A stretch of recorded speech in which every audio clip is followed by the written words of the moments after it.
if I could redo my bodybuilding career, this is exactly how I would train. All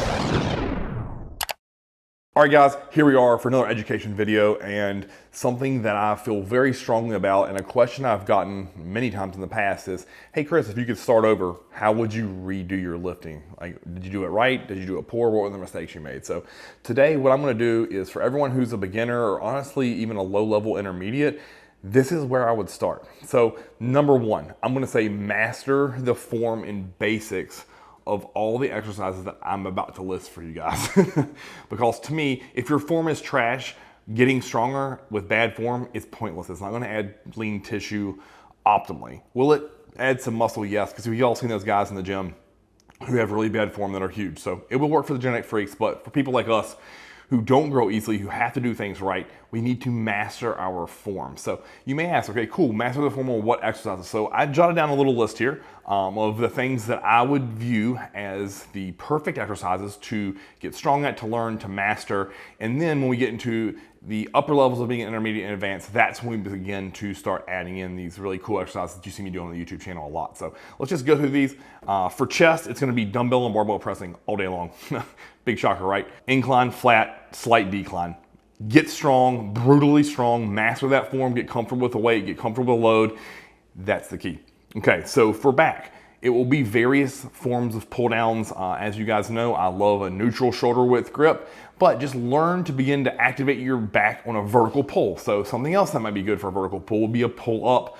So we can do this with an assisted machine, with a band, or just with our body weight. So again, I like a shoulder width grip. That really finds the best way to drill your lats. And if you have very little tissue, it's gonna be a great way to start feeling them the best or the most optimally. So next up, we gotta do some rowing. So barbells, dumbbells, T-bar, all those things, all three of those are very vital early in your career of learning to be a bodybuilder, activate tissue. Now, if you're like the video we posted here, you'll know those didn't work really, really well for me, but they made for you because they put a lot of tissue on a lot of people's backs. And then lastly, we do something for our rectors. So either a rack pull or a deadlift are gonna be what I would go. And honestly, you could even do an RDL and hit that on your leg day, and that will be a lot of what your lower back needs. Okay, moving on to some shoulders. Now, you know in the past I've said I don't like a lot of pressing, but at the beginning of my bodybuilding career, I would do pressing, dumbbells and barbell.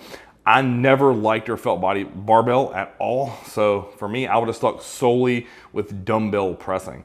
If I wanted to do, say, a machine, Smith machine or a hammer strength would be a good alternative to the barbell, but I would just stick with dumbbells if I'm being brutally honest, and that's seated. You could do them standing, obviously, to kind of like build a lot of tissue of your back, but to me, that's just too much stabilization.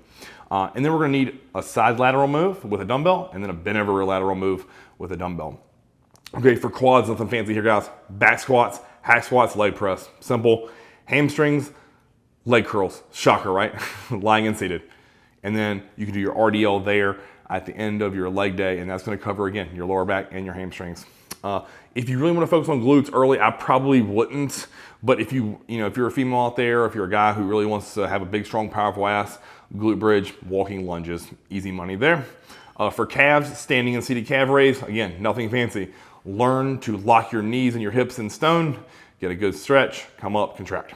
Biceps, shocker, barbells, and that can be an easy bar or a barbell or dumbbell curls, pretty simple. For triceps, I would do a push down because that's just gonna get our elbows warm. Even though you'll be young and your elbows will be full of life, you don't wanna beat the shit out of them early. So a push down to start, and then either dips or skull crushers. Those are gonna be the two money exercises. So if you look at all of those exercises, I would do those week after week and just hammer them, get better at them, get stronger with them, master that form. It may take upwards of 2 years to get those fully mastered, and that's okay, because if you take those first 2 years and you really do it well, it'll set you up for an incredible career as a bodybuilder, I promise you that. So next up, then from there, I want you to start learning to feel the muscle. So while you're going through the process of learning the exercise, getting stronger at it, begin to connect with your body. That can be with posing, that can be with your lightweight warm-up sets, but really start to dial in and feel that muscle. Now, the muscles that you grow easily and quickly, or that will eventually become your strong points, you won't have to do a lot of work with that. My quads, I never needed to really focus on a connection with that. Easy, I felt them great on leg extensions, squats, hack squats, leg press, easy. Lunges, just easy contraction. Back, on the other hand, completely different story. So find those areas that are harder for you to connect to when you don't have a lot of tissue, and just begin to progress. So for me, my appendages, very easy. Hamstrings, quads, biceps, triceps, easy work. My chest, shoulders, back, that took some practice. Multiple years, by the way. So don't beat your head against the wall if it's been 3 months and you still can't feel your lats on, say, a seated cable row or a barbell row, or if you can't feel your shoulders on a side lat or you feel it all in your traps. Just practice. Okay, next thing. That's 1A. 1B for me is studying. So, everyone learns different. It may be reading in a book. It may be watching your favorite pros or guys you look up to train. Now, that can be a very tricky situation because if you're watching some of these Instagram clowns, you're gonna be literally trapped into doing some of these dumb shit exercises they post. Please don't. Go back and re-listen to everything I just listed for the go-to exercises. What I need you to do is the guys who really, really get after it, preach the basics, follow them, watch how they train, watch how they control a negative, watch how they control load. That's what I need you to do. That's what I did very well as a young bodybuilder. That's how I learned how to lift. I watched tons of muscular development online. I had tons of bodybuilding DVDs, and I watched all the greats train over and over and over again. I probably watched Ronnie Coleman Unbelievable, 1,000 times when I was in college because I just wanted to watch it. If I ingrained that into my brain, then went and practiced it in the gym, that's how I got better. Then the next side of that of watching videos, watch a video of yourself. I know it seems really douchey to set your phone up, but if you need to check your squat form or your depth or your deadlift or a row, just set your phone up, film it, watch it back, compare that to your favorite pro or guy you look up to or any of my videos and say, hey, does my form look like his? And if it does, great, keep doing it, keep hammering it. Because what you'll find sometimes is if you begin to get stronger, you'll start shortchanging the range of motion, you'll start increasing the speed in which you drop the weight, meaning on the negative portion. But we need to keep all of that standardized in order to progress optimally. And then last thing here we want to think about is progressive overload. We have to get stronger. So if you're barely, say, lifting the bar on an incline bench press, each week try to add reps or weight to the bar or dumbbell.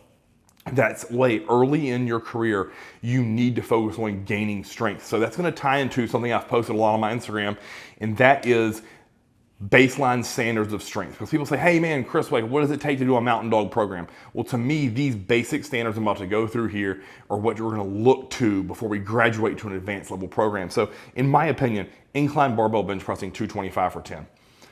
I know some people say, oh man, that was easy. I did that when I was 18. Well, okay, cool, great. Squats, deadlift, 315 for 15 reps. If you can't squat or deadlift or squat and deadlift 315 for 15 reps, you got to spend more time getting stronger. I'm sorry. It's just, to me, these are all for men, by the way. These are men numbers. If you're a woman, you can divide it in half. For shoulder press, 100-pound dumbbells for 10. Easy work.